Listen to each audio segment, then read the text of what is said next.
Midwinter darkness silence helps us break down to break through, with the light at the end of the tunnel being the celebration of Yule. We decorate, we dance, we feast, we carol, laugh, and sing, giving gratitude for the passing year and the opportunities a new sun can bring.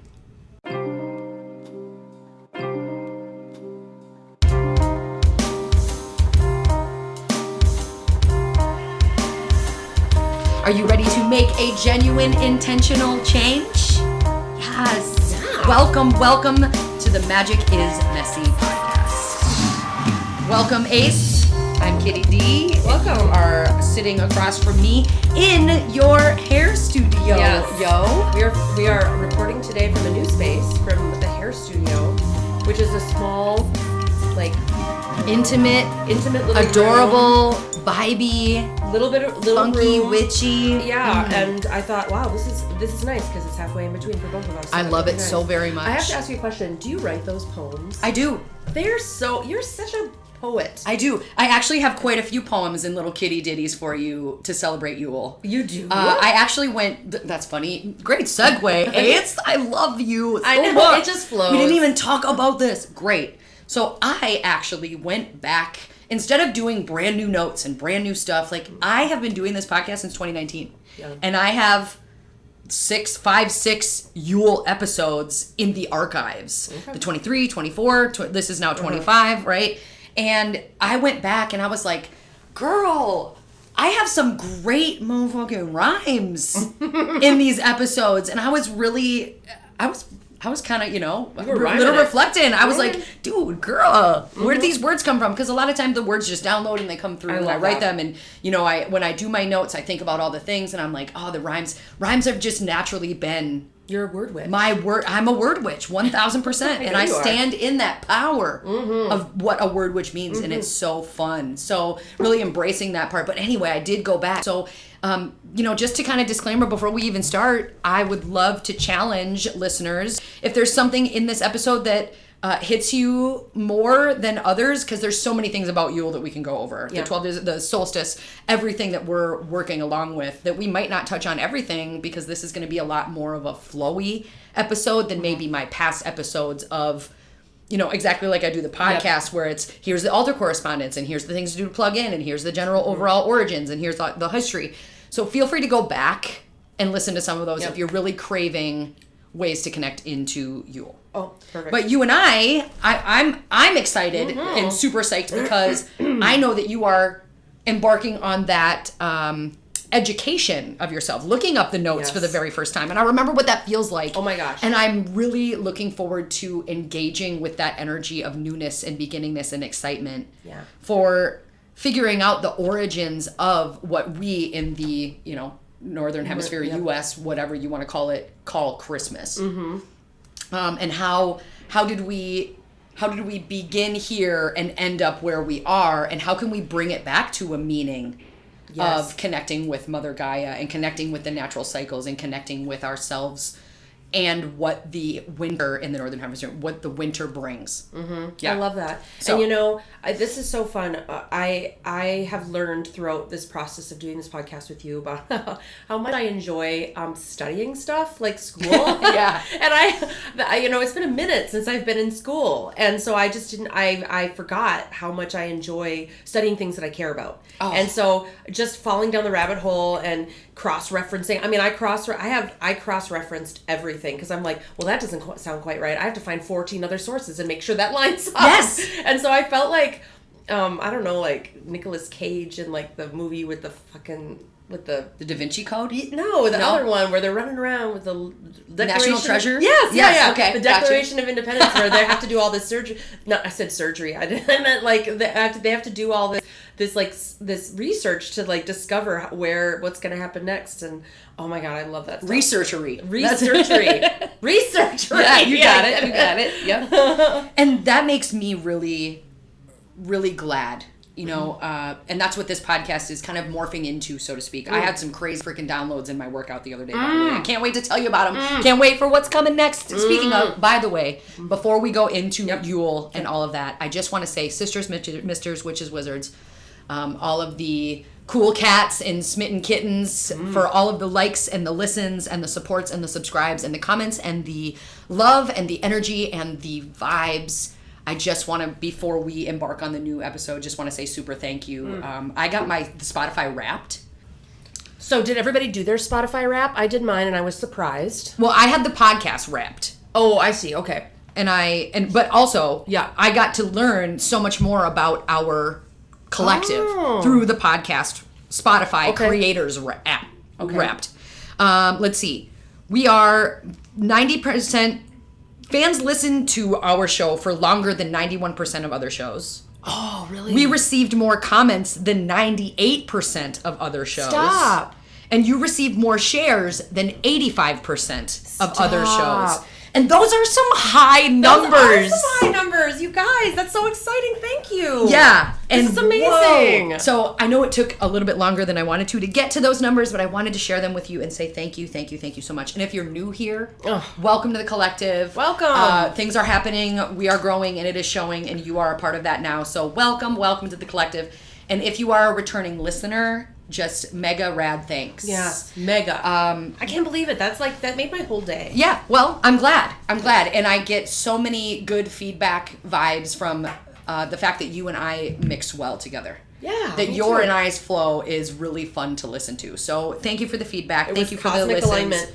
Yeah, I love cosmic alignment. And speaking of cosmic alignment, Yule and the summer solstice, or the winter solstice, summer solstice, winter solstice, the solstice is upon us. And that's where Yule kind of started, was from the day of the solstice to the 1st of January is the 12 nights of Yule.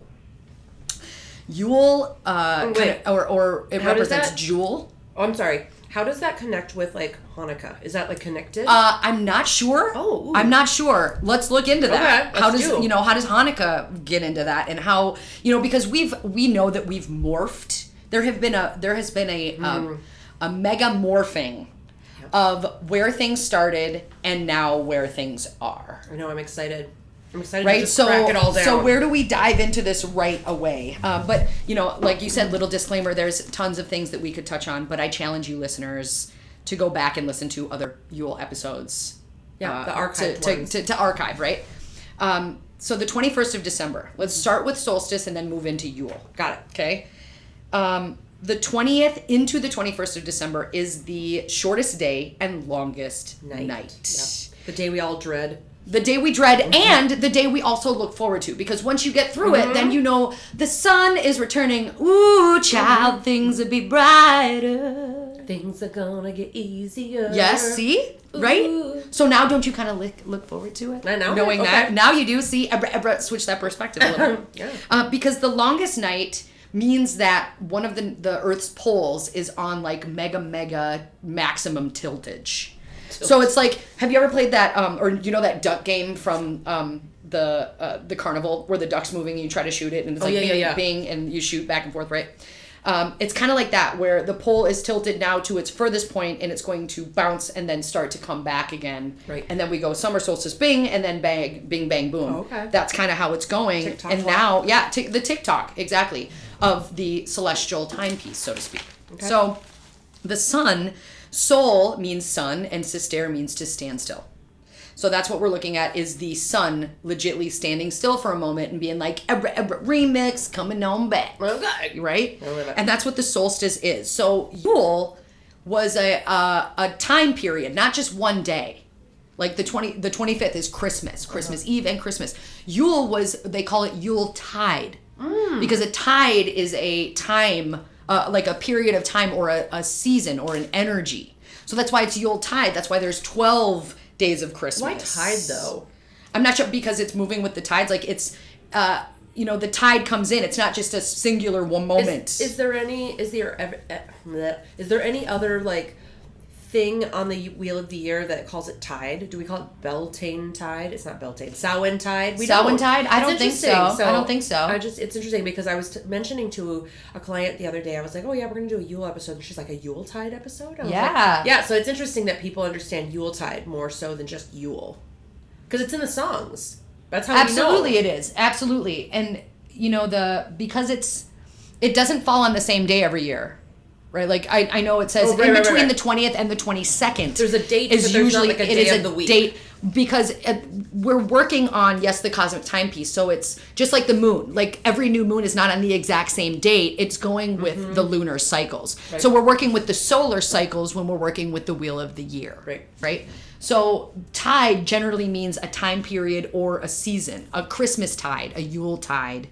And Yule tide is obviously not the same as Christmas, because Christmas was kind of morphed, and we'll get into what you found out, morphed into like your Santa, your gift giving, where a lot of that stuff was gift giving and feasting. Yet, like I said, it has morphed into something that maybe has lost a little meaning. Yeah, maybe. Maybe. I know it's nostalgia and I know it's tradition, and absolutely, these are nostalgia and traditions as well.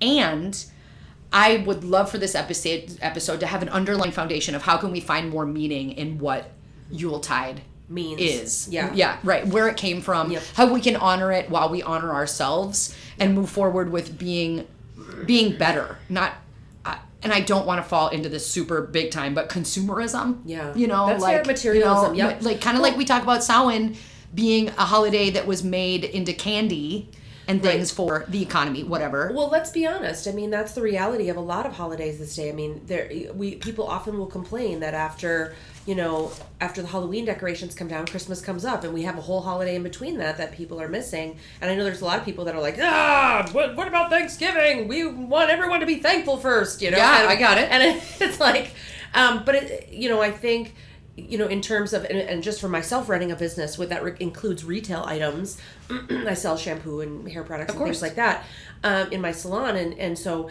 I remember that when it was like, if you wanted to order the new Christmas packages or like the gifts for your, that somebody might buy a shampoo gift pack or something we'd have to order them in October 10th. Sure. Yeah, by October 10th we had to have those ordered, or else so I just think it is interesting how a lot of, not just Christmas, but Christmas is a big one. And like, that's what Charles M. Schultz talked about, right? That's what Charlie Brown whined about for all.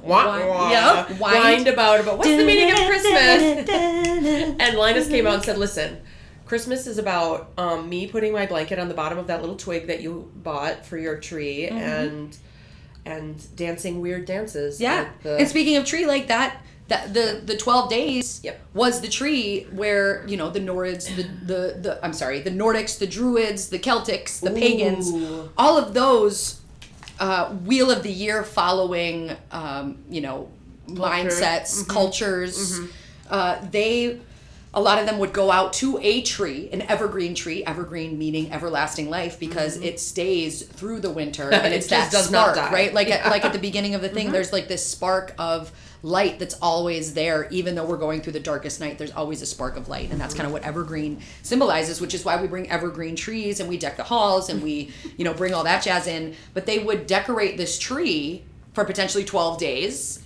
And then once the solstice hit, they would cut down said tree, bring that tree full of decorations, full of nuts and seeds and pine cones and oranges and all of these things for nature as offerings, and the animals. Critters inside. 100%, right? And then they would bring said tree in, and that would become the Yule log. Where it was a symbol of protection. It was a symbol of bringing in the old to usher in the new, and lighting that sunshine and bringing that fire back into your life. I saw a stand-up comedian one time talk about how Christmas trees sound like it sounds like the idea of a drunk person. Like, you know what we should do? We should go outside and we should chop down the tree in the front yard and bring it in the house. Because I do not want to go outside. It's cold out there, man. Let's bring it in. Like, that's fucking funny. I know. I don't want to go decorate it out there. I want to decorate it in here. It's too cold out there. Okay. Every time we decorate it snows, and then so let's just bring it in the house. Can you imagine? That's freaking funny. I know. They're like, this is a drunk person's holiday. We just got a drunk person, and the feasting ended up being, kind of gluttony, little wassail, little caroling, little mulled wine, if you will. And we'll get into that. I was going to say, sorry, have you ever had wassail? Girl, I make wassail every year, and now I make it as gifts. Abso-fucking-lutely. Oh my God. And that's coming up in the episode, because it's a great plug-in. No, absolutely. Do I wassail? My mom just moved back from Florida. She couldn't stay in Florida, and she missed winter. And she was like, I'm moving back, and the first thing I want is motherfucking wassail. Really? Yeah. So I pulled it out at the Thanksgiving feast, yo. Hell yeah, dude. Yeah. So here we go, wassailing among the leaves so green. Here we come a wassailing. Yeah. Anyway, okay, back to it. Where I would love to go with this episode is to bring Yule back to, and the solstice back to, the origins of stillness and sacredness and solitude and silence and gratitude and reflection. I love it. And realignment and then rebirth. I love because that's originally the underlying foundation of what Yule is. And we silly humans, have turned it into rush, bye, bye, bye. Bye, bye, bye. Bye, bye. And Deadpool walks into the situation. Exactly. And, you know, a little bit of gluttony, a little bit of overindulgence, a little bit of maybe losing the reason for the season and the tide to begin with. And I'm looking forward to, because I did a few research subject. I researched some subjects that I find very synonymous with Christmas as we know it here in the Western Hemisphere. Or rather in America that we know it, and I'm very excited to share the things I learned, because a lot of this does tie back, and to understand why things changed. Why? Yeah. Yes, why? I'm excited to share. I have all the answers. answers. Let's dive in, shall we? Welcome, sisters and misters. Welcome to the Magic is Messy podcast. I'm super psyched to be here with you, Ace. Do you want to start with maybe some of the things that you came up with? Like, I know you did red and green. I know you did Santa Claus. Well, do you want us to? I had a vision of you starting and then me. Okay, fantastic. Let's do that. Because I kind of feel like maybe we just take turns. Sure. Okay. What do you want to start with? So I can actually, let's go into altar. Okay. Beautiful. Altar jazz. Let's do it. Because and then I'll do red and green after that. And well, red and green is a part of the altar. Okay. Yes. Beautiful. So for old school, holly and mistletoe. Okay. Holly and oak. Right? Holly representing the male, mistletoe representing the female, or holly representing the holly king, which was the winter, and the oak king is summer. Oh. So the red, the green, the white. And the white stood for purity, stood for hope, stood for trust. Okay. So when they would decorate the Yule log, they would use a red, green, and white candle to then represent, and then one of the candles would represent the sun, and then that sun candle would light all the other candles, because you do a lot of candle magic, a lot of fire, a lot of bonfire, a lot of Yule log. Yep. So that's something that we can absolutely bring into our festivities. Yes. Because that symbolized to them reigniting the fire and bringing that forward into the next year. Okay. So what is red and green on your end? So what I learned about the colors of red and green as it stands, in terms of winter solstice, it said the Celtic people believed that holly plants brought beauty and good fortune to the middle of winter. And so the Celtic habit of decorating with boughs of holly and decking the halls and so in red and green became the norm. But because we know that Yule was, I'm not going to say hijacked, I'm not going to say circumvented. You're going to... Borrowed. Okay, let's say borrowed. I like borrowed. Borrowed by the Christian faith, okay? The people of the Christian faith oftentimes will hold the belief that the holly wreaths that we see represented Jesus' crown.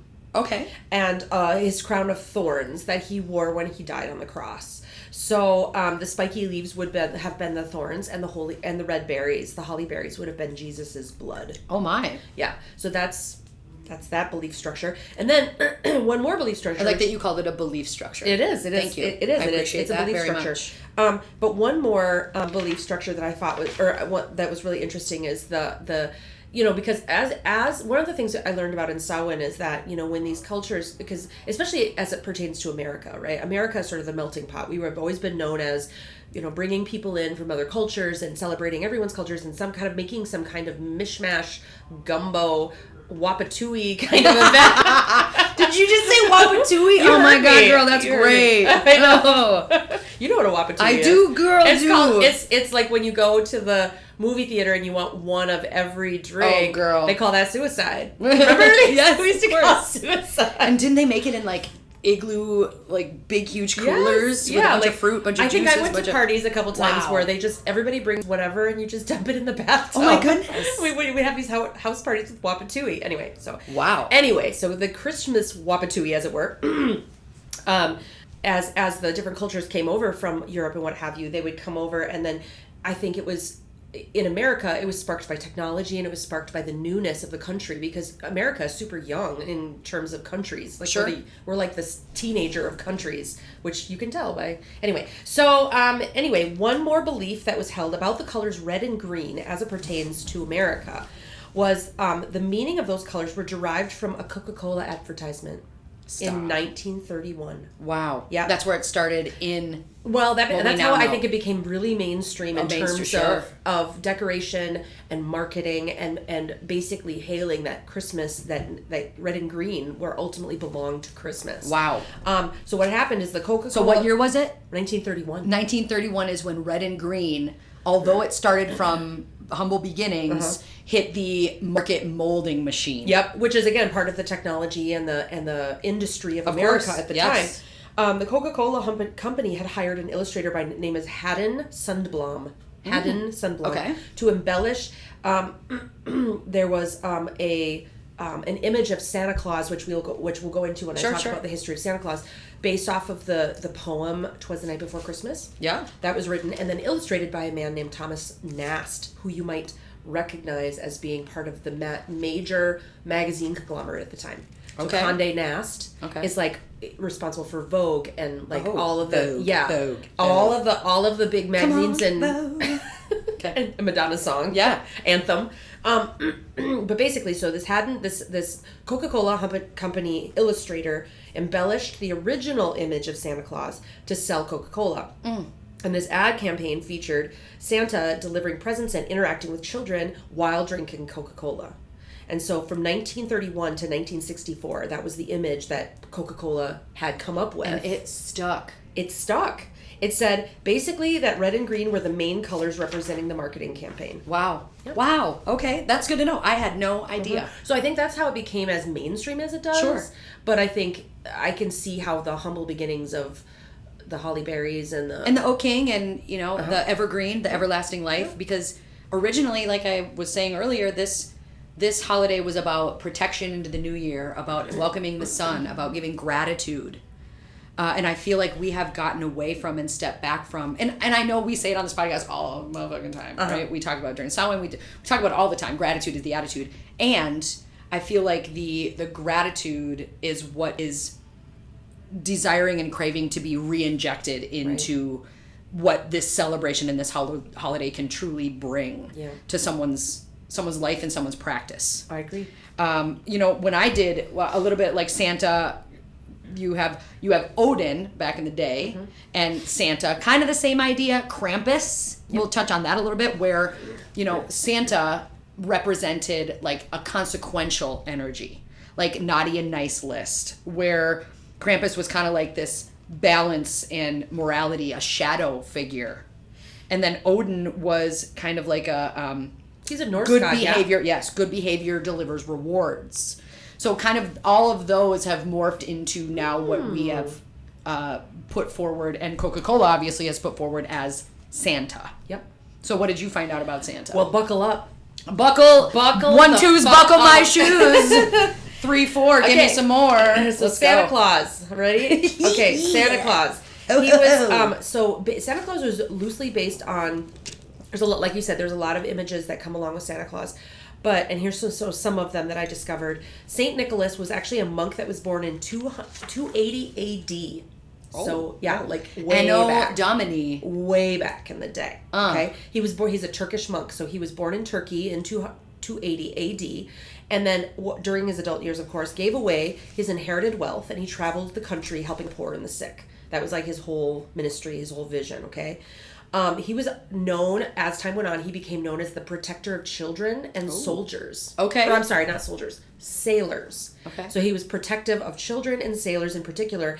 And in the Renaissance era, well after his passing, he became the most popular saint in Europe, and in particular in Holland. Okay. So he was known for very, very... very popular guy in Holland. He was the Justin Bieber of Santa of monks. Stop I'm just kidding. Stop it. So anyway, baby, so baby. I love that song. Why do I like that song? I don't know. Okay, So anyway, so Santa came to America in popular culture in 1773, because the newspaper at the time in New York City had reported that Dutch families, because remember I said he was super popular in Holland? Yeah. So Dutch families were gathering to celebrate the anniversary of his death. Fabulous. So the newspaper was like, hey, all these Dutch people are doing this. Huh? What do you think about that? Here's an article about it. So that was the situation. And what was the date of his death? I didn't catch that part. Because I'm like, was it December 25th? What? No, it was not the date of his death, but I will say that his nickname, though, was called Sinterklaas. Sinterklaas. I've heard of that before. Yeah, Sinter. So Sinterklaas. Sinterklaas. And in 1809, Washington Irving, he's an author, and he described St. Nicholas in his book as the patron saint of New York. Oh, so that is what does Sinterklaas stand for? Do we know? It's a nickname there, and I think that's okay. It went there, and I think I don't remember. That's all right. I'll look it up, or if you're listening, you're listening, you can let me know on the comment show. So a big part of Santa, of course, was Christmas shopping, because that was becoming popular in 1820. Because again, remember that 1820 Christmas shopping became a whole big deal because, of course, we're talking about industry, and we're talking about industry and technology and all those things, because the 1800s were part of all of that, like creation part of the world. And then by 1840, newspapers had special sections for store holiday ads featuring the newly popular Santa Claus. Wow. So he was a figure in part of those parts of things. Shops would dress, this was so interesting to me, shops would dress unemployed men up in his image to lure families in to see a live Santa Claus. Yeah. Yep. And also send them out into the streets to solicit donations for the, guess what? Salvation Army. The Salvation Army. So, and those funds, those donations would go to help needy families. So those red bucket bell ringers that you see, they have been part of a long legacy starting in 1890. Wow. Is that amazing? Wow. Yeah, so just know that is a tradition that as Americans that we've held on. So again, gratitude, right? Sharing. Right? There are glimmers. There are glimmers in there. There are glimmers of it. Yeah. In 1924, Santa Claus appeared at the end of the Macy's Thanksgiving Day Parade. Okay. And he's been there ever since. He always ends the Thanksgiving Day Parade. And in 1947, Kris Kringle appeared in a little film called Miracle on 34th Street. Yeah. And he became the most iconic department store Santa. Oh. So, in 1822, Episcopal minister, his name is Clement Clark Moore, he wrote a Christmas poem called A Visit from St. Nicholas, which we know as 'Twas the Night Before Christmas. And all through the house. And all through the house. He was physically described, Santa, as being a right jolly old elf with a miniature sleigh led by 8 flying reindeer. And at the time, a political cartoonist named Thomas Nast, which I mentioned before. Yep.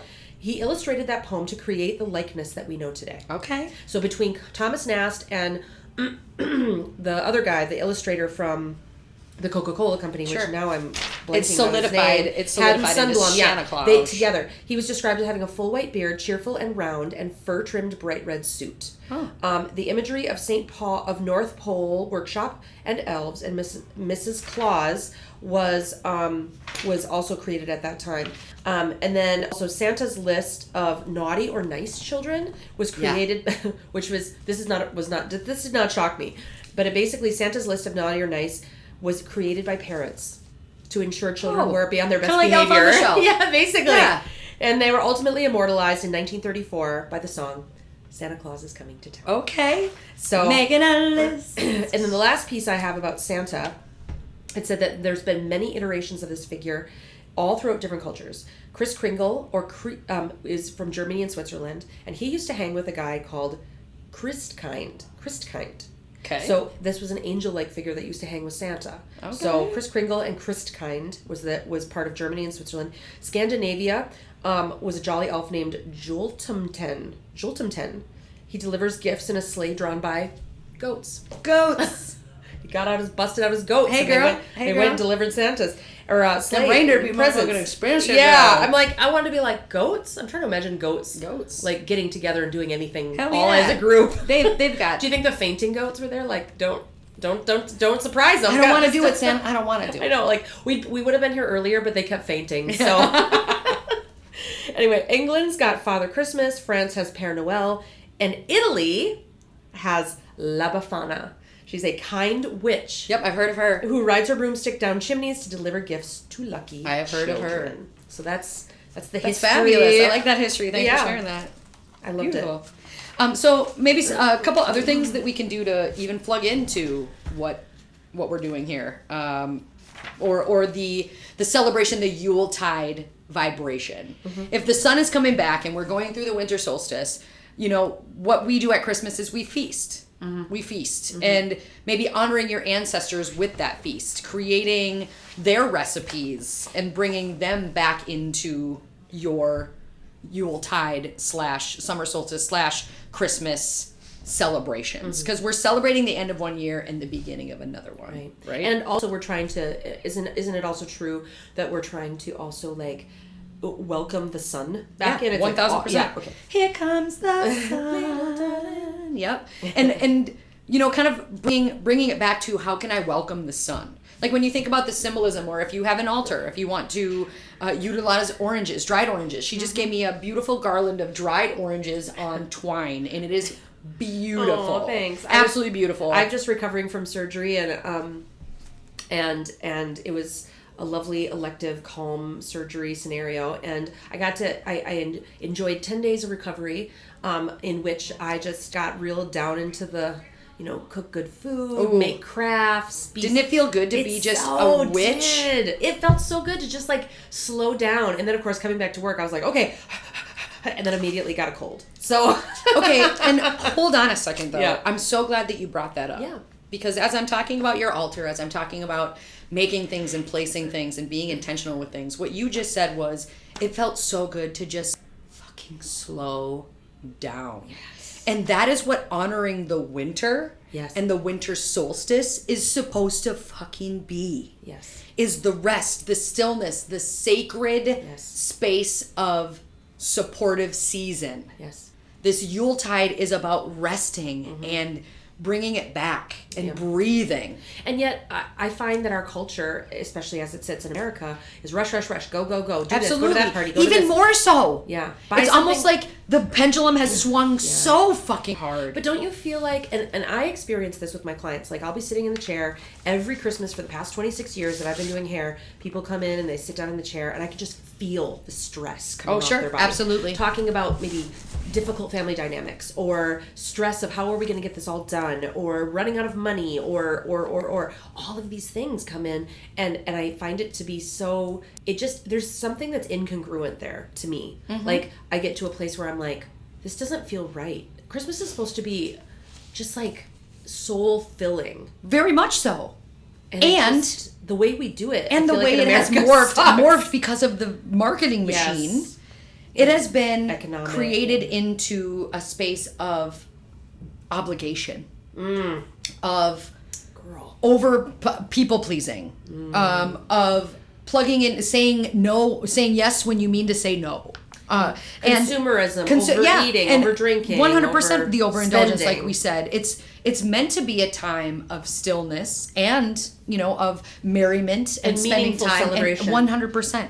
And what's amazing about the way that you said that is like I said, the pendulum has swung, and when we can bring it, instead of holidays, like the days of the holidays, DAZE, you bring it back to a holidays. You bring the excitement and the jubilance and the vitality and the jubilance is now a word. Is that a word? I don't jubilee. think so, but you just made it. Exuberance and jubilee is what I juberance. That's what I meant. Like word witch, bitch. Like that's what I just made a word great. But that's what it's meant to be and meant to symbolize, and the welcoming of the sun and the welcoming of good vibes again, because we've gone through all of these things together. We've gone through the darkness and the shadow season, and now it's time to bring enjoyment and celebration to it. But I also think that there's something to be said about rest and slowing down for sure. enjoyment. Because like I said, while I was recovering from my surgery, which I had the day after Thanksgiving, so I had 10 days off the first part of December, and I just hunkered down and, decorated my house and made cookies and made stuff. And it was so lovely to just, I love my job and I love what I do, Absolutely. But it was so nice to just slow down and have a reason to do that. And who doesn't want that? Yeah, so I'm going to have surgery every year. I've decided that. So I'm going to have a 10-day surgery. Blah, blah, blah. But also I just want to bring up, because we are in the moments and watching you in real time choose to make a genuine intentional choice, to therefore make a genuine intentional change, where now that you've had that first week of December, maybe you're like, this is my cycle, and this is my time, and I was forced to make that choice, but it created space to now make a genuine intentional change, because I know how that fucking feels. Yes. And it feels good. Yeah, baby. You know what I think is interesting too is oftentimes in the past I used to like rush, get everything together for Christmas, and of course I have kids, so it's like, how do I get this? Make sure I buy everything for somebody and go to this party and go to that party, blah, blah, blah, get everybody done, everybody's hair done. And then afterwards I was like, bleh. Right. And then I would be sick. I would always be sick. And you got sick because your body's like, wait a second. Yes. Why are we plugging into this matrix? And we were just in the creatrix. Why are we re-plugging into this? So for no other reason than society and the collective is underlyingly creating this obligation. And it's hard not to. It's hard not to fall into that rush, because everything you do, every place you go, there's somebody encouraging you to buy something or do something or go somewhere or go see this band or go see that band 100%. Or whatever, because it's like, oh, celebrate your Christmas party with us, kind of thing. And I get that. And at the end of the day, I would say, just from my own experience, I would look back and I would go, I'm going to take the first week of December off, which I know consumer-wise, anybody who runs a business, anybody who's a service provider is going to be like, are you fucking crazy? Uh-huh. That's a week you're losing of income. And that's true. And it's a week that I get to rest and gear up for this, and be intentional with that. Yeah. Gear up for what you know is going to be insane. Right. And I think that's, we're not saying all or nothing. Right. I myself am reflecting, like, stop with the all or nothing shit. Self-hating inner talk, kitty. Stop it. Stop it. Stop that shit. And what if we are now creating a space where we know what this looks like? The consumerism, the obligation, the right? Yep. We know what that looks and or feels like. Yep. Because we smell it, we see it coming from miles away. And what would it feel like now every year to, with intention, just take one step back, and then the next year take 2 steps back. Yeah. 2 steps forward, I take 2 steps back. We come together because opposites attracting. You know, it ain't fiction. Okay. Right? It's coming. I'm trying to. I know. I could see it working itself out. Just a natural fact. Okay, I need to download that and work on it. That's cool, Paula. That's cool, Paula Abdul. I got you. That's right. And what would it look like to, now that you know what you know, grow that practice in your own practice by taking a step back and planning on that just a little bit more each year, because that's where it starts. Yep. You're not going to go from 0 to 100. No. Although you're going to go from 0 to 2, 0 to 4. I will say that it did feel good to go from 0 to 100. For 100 to 0. 100 to 0. Yeah, exactly. Right. Because it did feel good to go, nope, I'm putting my protection, my boundaries around this week because I need to rest. I don't want my body to explode or whatever's going to happen. And what if you use Yule as that? That's kind of, and that's what we're saying is, and that's a brilliant way to segue into bringing it back to 0, because 0 is everything and nothing all at once. You're bringing it back to the big picture. You're bringing it back to thank you, a gratitude. You're bringing it back to emptiness that you can fill with what you want. So take it from 100. If you know 100 is coming, take the moment to bring it back to 0, yo. Gotcha. Because self-love is never selfish. Never. Ever. No. Never. Ever. Right? Never gonna get it. Okay, where are we at? Diggy dat. Let's go into like the darkness. Okay, we're good. We're having darkness, and you are going to talk about light. Yep. We're bringing it to darkness, and in that darkness, the darkness of the solstice, because it is the darkest night of the year, was meant to be a time for storytelling and divination and recalibration and bringing it back to 0, bringing it back to the ground zero, grounding in now what we created and what we now get to bring to the world, type of an idea, right? As the sun grows, we grow in our vitality, we grow in our essence. Wow. So, which again, and I'm just going to reiterate this one more time, it's just amazing to me how the earth is telling us this is what you need to do. You need to ground. You need to slow down. You don't need to. You get to. You get to. I'm going to put the whole world, we're going to make, Elsa's going to come and we're going to make the whole world ice. We're going to freeze you. We're going to freeze you so you literally can't leave your house. And we need you to just chill the fuck out. Just CTFO. right? And that is what the earth is asking us to do. We're like, nah, we're going to go shopping. We're going to go to a party. We're going to do this. We're going to do that. We're going to fight the natural cycle of nature. And there's no way we're getting sick, and there's no way we're going to get in a fight, and there's no way we're going to... And it's like, all of those things happen because maybe, what if we are going against what the earth is asking us to do? We are. And that's why it feels so fucking gross. I know. For no other reason than greed. That's why we have to be drunk when we do these things.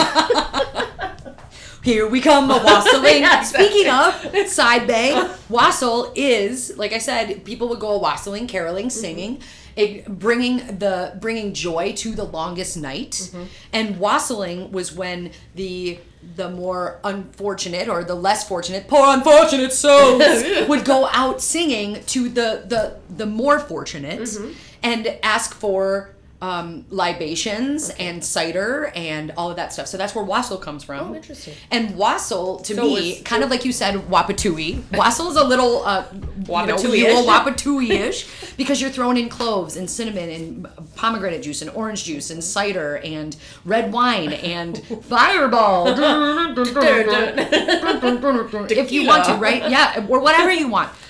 Throwing in all of these symbols of, oranges, lemons, limes, symbols of cinnamon, the closing down of a year, the beginning of a new one, whatever feels good to you and your tastes, and then sharing it in community, sharing it with family. So in essence, you're saying people would come to your door and be like, listen, we're Po. We're Po. We're going to sing for you. We Po. We Po. We going to sing for you. Do you got some juice? Just pour it all together. That's fine. Literally, whatever. Gin and juice. We Po. We need some gin and juice. Girl, what? That's funny. I love it. We'll sing you a song where we made it up just now. Sure, of course. Whatever lyrics come to you, right? I've got a couple kitty ditties to share later on in the episode. Yeah.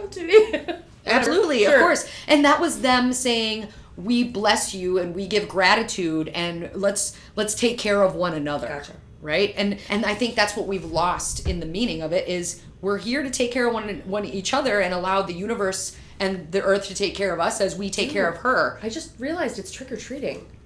Kind of. In a sense. Mine's the trick. Because technically it's like, listen, there's some people outside. They want to come and share joy. Give them alcohol so they don't burn down our barn. I mean, it could be. I don't want to turn down the barn. Whose barn? What barn? My barn. Why don't you come on over, baby? A whole lot of shaking. Anyway, and also if you think about wassail, wassail can also be made into a simmer pot. Do you ever do simmer pots? I tried to do a simmer pot and it turned into sludge. Sludge. It does turn into sludge. Oh, does it? Okay. And then you give the sludge back to the earth. Oh shit! I just garbage. Yeah, as an offering, and that's okay too. Okay. But Mary bury the sludge. Many bury the sludge. Mary bury the sludge. Because when I was like, I'm going to do something cute and do a simmer pot because I'm cute and I went on Pinterest and I'm like, I want a Pinterest holiday. Shut up. Every one of you has done this. You're like, I want a cute thing happening at Christmas, so I'm going to do this. So I went on there and I'm like, oh, I'm going to do this. So I put this, I had some leftover apples, some bruised apples, and I threw those in and all. I did it. I cut it the way you told me to with the stars, and I did the leftover oranges for my project, and I threw those in. I'm like, this is going to be so beautiful. First of all, it didn't make the house smell like anything, and it just created a sludge on my. And I was like, this is not Pinterest worthy. This is sludge. But now I understand that was part of the process, and Pinterest only shows the beginning part. Pinterest shows the pretty parts. The pretty parts. Right? If you wanted to take that into a ritual, and this is just me speaking from my general overall experience, right, in the last 10 years or so of making wassail in simmer pots. Okay. Simmer pots are meant to be, for me, take what you need, the rest you can leave, is the intentions going into it and the smoke bringing a vibration around your house. Like, yes, it might not smell super big. I add a lot of vanilla extract into mine to make it smell like, like cinnamon cookies. Well, we do have these massive cinnamon sticks that we threw in there, and that made it better. Fabulous. Smell better. Yes. And then and also I keep adding water throughout the day. So, idea. And then you can tell when it's Dundee crocodile, right? When you're like, okay, I'm not giving any more energy out of that orange one. That is about to decay, baby. So then I take that sludge and I'll put it in like a brown paper bag or something that is biodegradable, and I will actually throw it outside, but bury it somewhere or put it in the woods or something like that so it can decompose. And that would symbolize the death, and then the rebirth is that's going to be potentially, hopefully, used for something to grow in the future. Plus the deer. would appreciate dear. a little my wassail. dear. and also saying critters, things like that. Another thing that you could do, and this is something that I want to start as a tradition with my new granddaughters that I married into, is getting pine cones that come from your evergreen-ish, getting a pine cone and putting peanut butter on it, a little bit of maybe honey or jam, and then some bird seeds, and going and putting those on the trees outside, and giving back in that way, shape, or form. Or the dried oranges, or go decorate a tree outside and give back to Mother Earth, and make it a thing with your kids, make it a thing with your own kitchen, do some kitchen witching, some earth, cottage core, whatever you want. That is something I really enjoy doing that makes me feel connected to the cycles. But for me, I think I might be a kitchen witchin because I just find so much love and sharing in food. Like anytime Kitty comes to my house, I'm like, "Do you want a donut? What do you want? Do you want some candy? Do you want something? Do you want this? Do you want that?" She's like, "Actually, it's a natural nurturing it is part of you." And I think it's part of our culture. We've just learned that when people come into our house, and even when you come to my salon, it's like immediately you get a cup of tea or water or a sparkle flavor water or something, because it's part of the ritual of having people come and celebrate with you. So anyway. I love that you are also a hearth/kitchen witch. I am. Good for you. Good for you. It's a fun medium to find, especially around Yuletide. You can start with just a little tiny simmer pot and see what it feels like. Yeah. Putting your intention. You know, a lot of times I'll put a couple crystals around, obviously at a safe distance, but I'll use like aventurine, kind of emerald for the green. I'll use like a garnet or a ruby or a jasper for the red. Maybe some moonstones to symbolize the sun. Quartz, absolutely quartz to magnify everything. You've got your kind of on the gold side, you've got citrine to represent the sun, pyrite for gold, the symbolizing. So you can create an altar on your oven. I love that. If you don't have an altar, or if you are looking for a new place to kind of, and your oven, actually your hearth, always take what you need, the rest you can leave. Always clean it. Always keep it clean because it represents your vitality. And that's why kitchen witching is such a deep-rooted thing for a lot of nurturing energies. I'm a moon Cancer, and I love to feed. I love to host. I love to nurture, right? Yep. So when I clean my hearth, when I make an altar around my hearth, when I bring things to my hearth, it is adding to my vitality, my protection for the year ahead. Oh, I love that. Yeah. And that's what a fireplace was meant to be, right? The cauldron, you're creating the elixir, the potion, the stew, like I said, the feasting, the creating the stew, the creating the very intentional meals made with love to not just honor your ancestors and the recipes they gave you, but honor your current family and then what you are bringing and what you are asking this new sun to bring you. Ooh, that was good. I felt that one right in my sacral chakra. Boom shakalaka chakra Khan. The chakras. Okay, cool. We talked about pine cones. We talked about feast. We talked about simmer ponds. We talked about trees. What about Christmas lights? You want Christmas to talk about lights. Talk to me about lights and candles and all of the light, bright things. All right. This was such interesting. Okay, I just loved learning about this. So Christmas lights. This started in the 17th century in Europe. People used to decorate their trees with candles. Yeah. And that one of the things that I stumbled upon was the belief that it was the main method of illumination. And one of the reasons that they said that as it pertains to trees, we're talking about Christmas lights as in particular as it pertains to decoration. But they basically said that the light helped to illuminate the ornaments in a dark house. Sure. But that they took all that time going outside into the cold to decorate the tree, and then when they brought it in, they had to illuminate it so they could see and also welcome the sun. And I was going to say, and that was the other piece, I think, and that comes back to those pagan religion, was that ultimately keeping a fire burning, right? And that's also, I imagine, and again, not knowing much about Hanukkah, but knowing that they're slowly building light as time goes on as we get to it. So to me, that would... Anybody who has Hanukkah choices, like, I would love to hear about that. But I love that, yeah. However... Educate us, please. Yes, please do. However, the Christian belief, Christians said, nay. Martin Luther said, let's pretend, let's go ahead with this story. We're gonna put the candle on the tree as a teaching tool. A teaching tool for his children, saying that the candles represented the star that led the wise men to Christ. So that was, the Christians said, no. And that's how the candles morphed into a Christian belief structure. Or how it was represented in a Christian belief structure. Okay. In 1882, the first Christmas tree was illuminated by lights. And it was introduced by Edward Johnson, who was a friend of our old pal, Thomas Edison. Okay. Thomas Edison was responsible for The light bulb. The light guy. And kangaroos. No, I'm just kidding. I don't know. Anyway, it was wired with red, white, and blue lights in particular, which was prompted the sale of the first string of Christmas lights in 1890. Oh my. Yeah. So this first Christmas tree illuminated, it said it was illuminated in New York. One of the places that I was researching about this said it was like illuminated in like a shop. Okay. Like in a storefront. Sure. And another one just said it was illuminated. So I wonder if it has anything to do with like the Christmas tree at Rockefeller Center. Oh. Because that's the big one. That is the big one. Yeah. Okay. At 30 Rock. Okay, so then in 1895, President Cleveland's First Lady, Frances Cleveland, she illuminated the White House for the first time. Okay. In 1895. She was very much, very interested in, I want to say technology, but that's not the word. Back then it would have been like innovation. Sure. Right? So she thought it was very innovative and very forward thinking. So she wanted there to be lights on the Christmas tree at the White House. Well, that's a cool tidbit. Yeah, and in 1903, American households, they all wanted electric lights in their trees, but they were too expensive. Because back then, the string of lights would have been $12, which in our... and again, I found this in two places. One person said that would have been like $80 today. Got you. And somebody said it was $350 today. So either way... discrepancy of sorts, but still a lot of money. Most American households could not afford to buy Christmas lights. So what they did is they came up with the idea to rent them.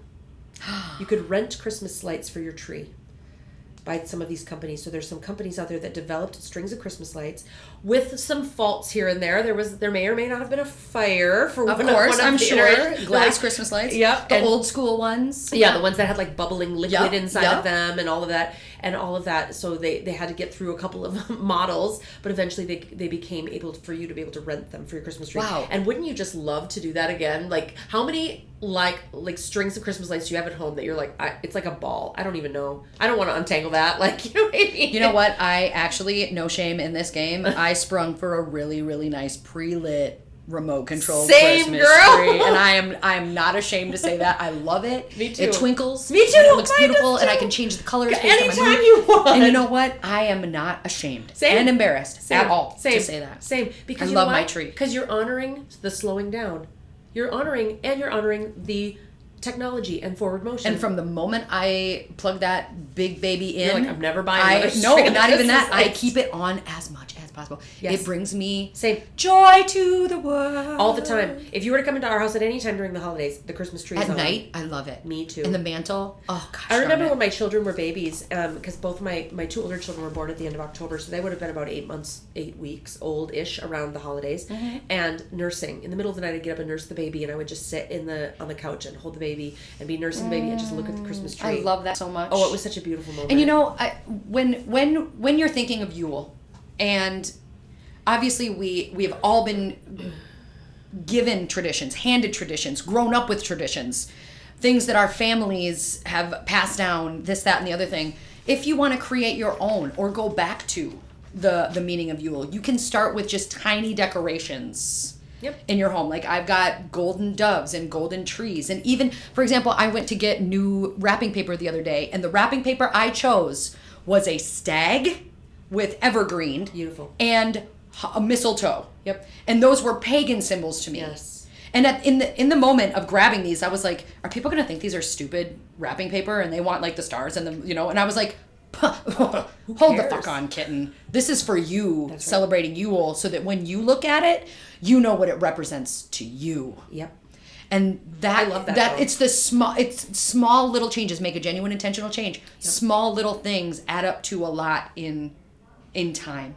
Like cycles. One of the things my husband and I talked about how we wanted to bring in more of those pagan imageries and more of the Yule, the solstice kind of celebration moments, as opposed to Christmas moments. Our kids are growing up, they're teenagers now. We still of course have the tree with all of the ornaments on it and the lights and all of the things. Mm-hmm. But we hung garland on the windows like we always do, but we just added orange slices to them. Right. Yeah. I glued orange slices to my wreath that hangs on my door. And you provide then a moment of education. for yourself and your kids. Like, what does that symbolize to you, Mom? Why do we have oranges this year? And it's so funny because I did say that to my son who's 18, and he's on the autism spectrum. I said to him, so because I held them up, I don't know if you noticed, but when you hold those up to the light, they look like sun catchers. Yes. So I made a dried orange garland. So all I did is I took an orange, I sliced them about a 1/4 inch thick. I dried them on a cookie sheet. I put them in the oven for about 200 degrees. I baked them for like 4 hours. Got it. Until they're they were beautiful. dry. They turned out really well.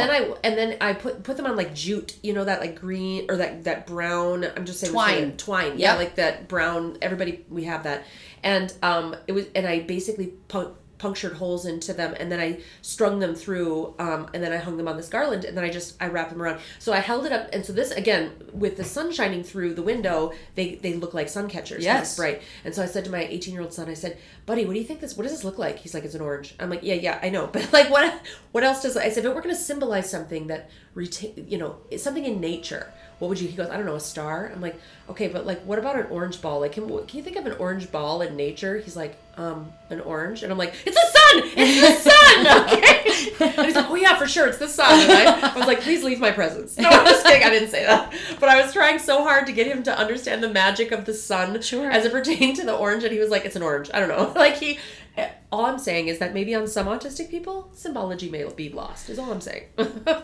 Well, and, bringing up those opportunities to educate about the symbolism of the sun and the moon and the dark and the night and the rejoicing of the bringing of the sun and what that stillness and courage requires. Yep. So now that I have granddaughters, right, 8, 6, and 2 at the timing of this recording, I am very much so, and that's one reason that I'm saddened a tiny, not a lot, but a tiny bit that I never had a child to share these things with and to bring up in these belief structures of Mother Gaia and the turning of the seasons and the wheel of the year and the cycles and stuff.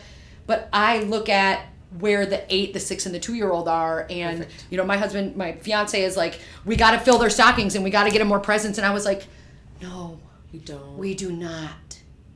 And what other cool things can Glamma Kitty do with them that would be an experience over, instead of opening a present every single year, we light the Yule log, or we make the pine cones with the peanut butter and the seeds, or we make orange garland and put it outside on the tree for the birds. Like, what can we do that is an experience, that is an educational moment, that doesn't require fucking presents and money and filling a stocking full of crap that they already have? And may I also...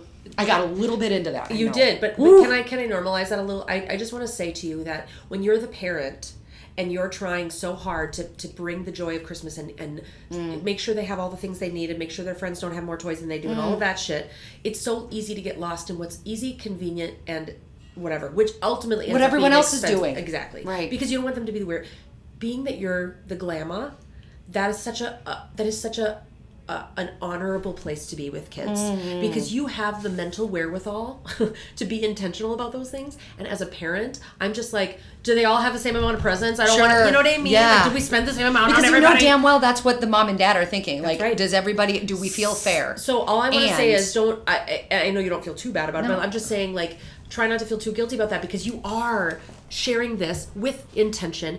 And you're getting enough sleep, and you're not worried about whether they ate broccoli today. Opportunity, yes, you do. So you are thank you for reframing that. You are bringing to them what their parents can't. Oh, or aren't able to, because society is what society is. Correct. What society is. Correct. And we're working on changing it one tiny iota of a collective vibration at a time. And that's why they say it takes a village. Absolutely. So I will be the crazy auntie witch of the village. La Bafana. Yeah. Exactly. You'll be Grandma Bafana. Yes. Yeah. Grandma Bafana. I love that. Ow. Grandma Bafana. Love that. So I want to kind of bring it back to just a little bit of altar stuff. We're talking about candles. We're talking about fire. We're talking about the sun, bringing back the sun. Yep. One little poem thingy or spell. I would love to share an incantation. And then I have like a little poem that I would like to leave you with for Yule. Because we're getting on an hour, and I know that everyone's time is priceless. I know, we have so much fun. I know. Want to do this forever. I love our chats. I love how they flow back and forth. I love the listeners giving us feedback. Thank you so much for sending the comments and subscribing and sharing and making the show something that is getting bigger and brighter and better than, sometimes my big vision can even see, chickadees.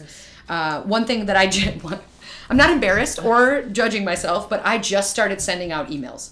For like the very first time of having this podcast, I just started sending out and want to create like monthly emails or bi-weekly like a emails. Newsletter? A newsletter, yeah. Okay, the cool. email, the new moon email boom and the full moon email boom or whatever. That if you didn't get in your inbox and you want the emails that just kind of give you links to the recent podcasts, give you a link to the game board. Speaking of game board, I created a Yule game board that has 24 squares of ways to plug in. We didn't get to go into ways to plug in as much as I usually do in episodes. But that's why you're going to look back. That's why you're going to go back into the archives and look at previous. Yes. Because those would still be standing 100%. Because the vibration is the vibration every turn of the year. But if you don't want to do that, then you can purchase yourself a Yule. No, it's free. Oh, it's all free the ones now. for like I just gave the Samhain one was free. I'm doing Yule for free as well. Beautiful. The new moon and full moon ones, they are $3 and that is our gift to you. Our gift. Bingo bango. This is our gift exchange. We are giving gratitude. So go and thank you for the energetic exchange. So get your free Yule bingo card. Magic board. Making a genuine intentional change board. Instead of BINGO, it's AMAGIC. Yeah. And bingo was his name. Yep, exactly. Okay. Yep. And so now if you get your free magic game board, then you can have very real ways. And I hang mine in my fridge. So that nice. My whole family and I can, I like be a that. part of it. I like that. So we may or may not do the bingo piece. We're just like we're going for blackout every time we go for blackout or anything. Yeah, whatever feels good to you. Yep. Right. Yep. Because that accomplishment, like, hey, yeah, I did plug into the cycles of what's going on with Mother Earth. Yep. Bingo. Perfect. BINGO. So I just wanted to say that. Yeah, exactly. And kind of light the candle, light yourself up in a fun way. Like I said, there's 24 options. You don't have to do them all. There's some prompts on the bottom. Beautiful. Right? Like some things that you can do to reflect and realign and utilize this time of stillness and solitude and the darkest night the darkest night, longest night. How can you utilize it? How can you plug in? And may I just say too, and I mentioned this before, but I know that this time of the year, having one more thing to do and one more expectation, if you will, can be so overwhelming. But dear listener, let me nay. I like your nays, baby. Let me reframe for you, because what I find is when Kitty creates these beautiful boards and they're so comprehensive and they're so wonderful and they're so much fun, and even the wording on them is fun because it's Kitty and she's going to make it fun. But I have to tell you that most of the time I find that I'm already doing that stuff. And so when you get your game board, you download your game board and you're like, oh my gosh, I totally made orange slices this week. Boom, done. Like, you don't even have to do, I like it because I get to go, wow, I am plugging into the season. This is how much I am connected still. Mm-hmm. And I like that reminder of knowing that I'm not so far off the rails, that I'm not connecting to my, witch self or my human self or my, whatever, my spiritual self. I'm already doing it. And so for me, it's a great reminder of how I'm already doing some of those things. And then, of course, when you get your game board and you're like, boom, I can tick off these 7 already. That's always really cool. So listener, if you're like, oh, I don't have time to add one more thing, just do it. It's fun. It's free. Who cares? Just hang it on your fridge or whatever. Yeah. Put it on your kitchen table for everybody to look at. And then it's just a fun thing you can do. Honestly, if you have a grimoire or a spell book or, if you are one of those people I know that take notes from these episodes. I love seeing your notes. I love seeing people's game boards. They put like little crystals. You sent me that. You had like little crystals on the spots of the game board. And I think what you said is so beautiful. Thank you. What this tool was meant to be is you're already plugging into it. Now you get to see with intention how connected you already are and slide even deeper naturally into the cycles. Yes. So when you make Christmas cookies, you can say, I'm honoring my ancestors because this is a recipe my grandmother taught me. Yes. And I'm sharing this with my children. You were already going to do it. But now you can, with intention, go forward and say, I'm passing along my ancestors' And imagine story. the boomerang of love and gratitude and enjoyment and excitement and expansion that brings. When I literally just did that with cooking the other day. Where, and I do it often, but sometimes you need a celebration or a holiday or a catalyst to be like, hey, I do this in my kitchen every day, all day. All day. Why am I not being more present to it? In my case, it was like, man, I have all these bruised apples I can't do anything with, or I'm not going to do anything with. What am I going to do with these bruised apples? Make a simmer pot. There you go. Make some wassail. There you go. Who cares if they're bruised? So to be able to find new ways, and it only took me like 40 seconds to make a a simmer pot with the bruised apples I already had, or the leftover orange pieces from my project. Yeah. So it worked out perfect. So all I'm saying is that if you've never gotten one, this is a good one to get, because we're already in ritual moment as a collective. And so this is such a great way to see how you're already plugging in. And it's fun to plug in. Super fun. And that's what, that's what the Magic is Messy podcast was made for, is like, let's just plug in a little bit. Let's just find a little bit more of ourselves before the world told us what to do. Oh, say that again. Like, find a little bit of ourselves before the world told us what to do. Absolutely. Yeah. Like, here, this is what Christmas means. Yep. And we grew up in this. Yep. And what if you took your power back? Yep. Little by little, piece by piece, and said, I want to honor myself and my cycles and who I know I can be and where I came from, in all the ways, shapes, and forms. Yes. And that's what kind of lighting these candles and illuminating really is. That's what the realignment and the gratitude and the release and the recalibration and the stillness, that's how sacred it truly can be. Yep. So plugging into just a little sacred is better than not plugging into any sacred at all. Oh my gosh, you're just coming up. It's all hitting. It's all everything you're saying. Hit me with your best shot. I just love how you said Hit that. me, baby, one more time. And then Brittany came in. And Brittany came in to make it real. Yeah, like La Befana. Right?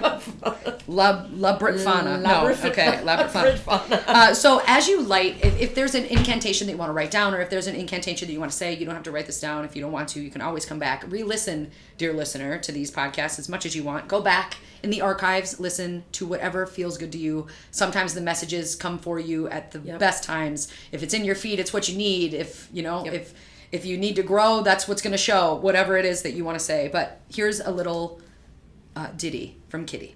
Ready? As the nights have grown colder and longer than before, we give thanks and gratitude that the wheel is turning once more. Even in the darkest hours of the coldest winter nights, the spark of life still lingers to return when the time is right. For tonight the darkness begins to retreat as the wheel continues to spin. And I welcome the sun to shine brighter than before, to bring me new life again. Beautiful. That is the Yule poem that I have, solstice poem that I have for you. Is that what you call? Is that what you call? Did you just? What is the title of it? Just Yule. I don't have one. Poem? Yeah, so solstice poem. Yeah, I love it. Yeah. I could also see this being a song. Oh, hey. I got a lot of those. Okay, I'm going to get my jingle bells. Ching, ching, ching, ching, ching. Go ahead, read it. I'm just kidding. Even as the darkest hour. I feel like that theme might have already been taken. Well, I'll figure out a new melody. Chickadees. There you go. Dig it. Yeah. Is there anything else you want to bring up? We talked about decking the halls. We talked about caroling. We talked about simmer pots.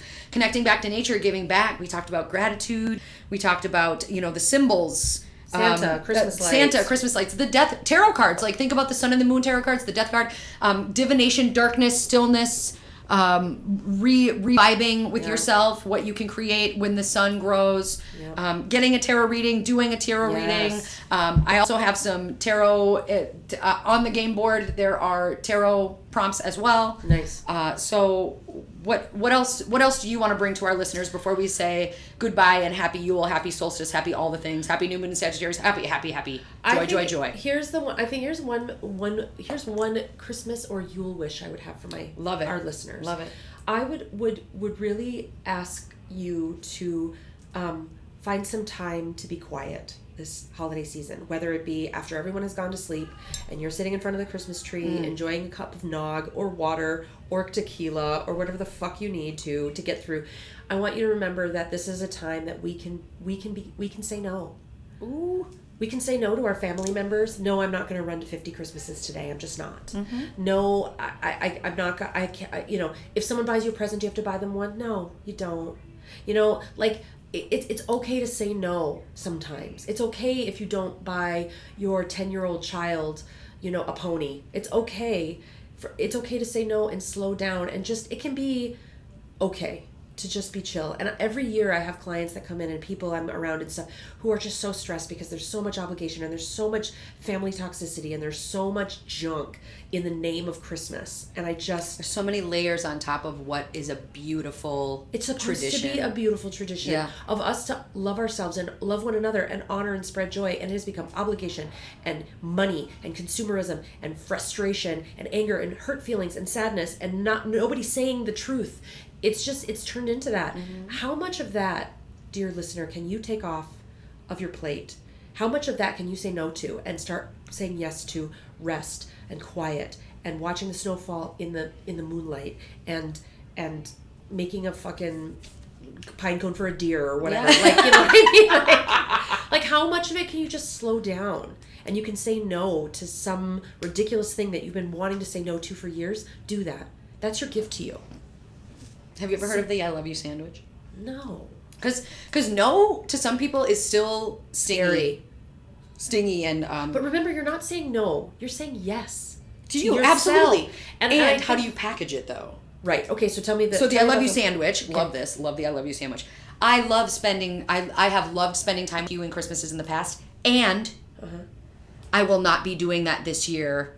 I would love to hear how it goes, or I would love to, or let's make a connection or something. Yeah, exactly. I love that. Right? The I love you sandwich. Because, and then let them, right? The let them theory, we talk about that all the time. Let them take that however they want to, and you have just given yourself a space to breathe and realign and reflect and give gratitude and be still and pull in your natural cycles and plug in where you're probably already plugging in, but maybe just need a push, a catalyst, a supportive space that we're creating with this podcast. In fact, I would love to see if anyone's interested in the comments to write a moment where they might have flipped the script. A moment. I would love to hear and some feedback about, this is what we usually do on Christmas, or this is what we usually do around this time of year, and instead, and this is why we decided to make a different change. I would love to see that intentional change. I would love to hear stories of that. So if anyone has made a genuine intentional change around Christmas and the obligations that fall around that, I would love to hear how you took back your sovereignty in that moment. Challenge. Well, you know what I want for you? What? I want people to reach out. I love that. It doesn't take very long to write a comment. It doesn't take very long to shoot an email. That's your Christmas wish. Yeah, it doesn't take very long to slide in the DMs. You know what I'm saying? Slide in our DMs. We don't mind. And it doesn't take very long. I know I threw out those, once we finally got to those numbers of the Spotify Wrapped, I would love to grow that. I would love to see better, more of that, right? And so I challenge you, as our Christmas gift, Yule gift, solstice gift, whatever gift, if you want to give a gift, do it with energetic exchange, or grab a new moon in Sagittarius board for $3, or grab the Yule board, because then your name's going to go on my email list, and then you'll get the emails that I just started sending with super cool discount codes for tarot readings and all that jazz. So that's kind of like the community collective. This is the special sauce, you know what I'm saying? Special. And that's what I love to give, is special sauce with wordplay, with games, with with all of that jazz exchange. And all that jazz. Deck the halls with boughs of holly, jolly. La la la la. La la la la. I just went to go see the Muppet Christmas Carol. Did I tell you, in the movie theater? I think I saw you on social media. Oh my goodness, it was the cutest thing. Was it? So I love that. I'm gonna leave you. I'm gonna leave you with images of the Muppet Christmas Carol, and you had your wish. I just challenged with a wish, but here is the final wish of this Yule episode. Sisters and misters, witches and wizards, freaks, geeks, and mega rad peeps. Cheers to the promise made this solstice night, as each day moving forward shall be blessed with more light. For the cycle of nature, always steadfast and true, will bring ease to the soul and well-being to you.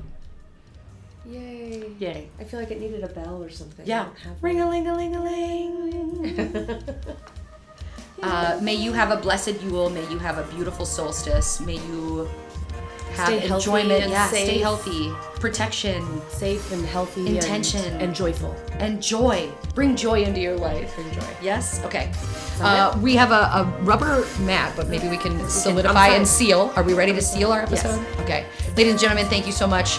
We are Ace and Kitty, and we look forward to seeing you for the next What the Fuck episode and beyond. Ready? Bye. Dig it. Have a great Yule, blessed Yule, and happy, merry, joy.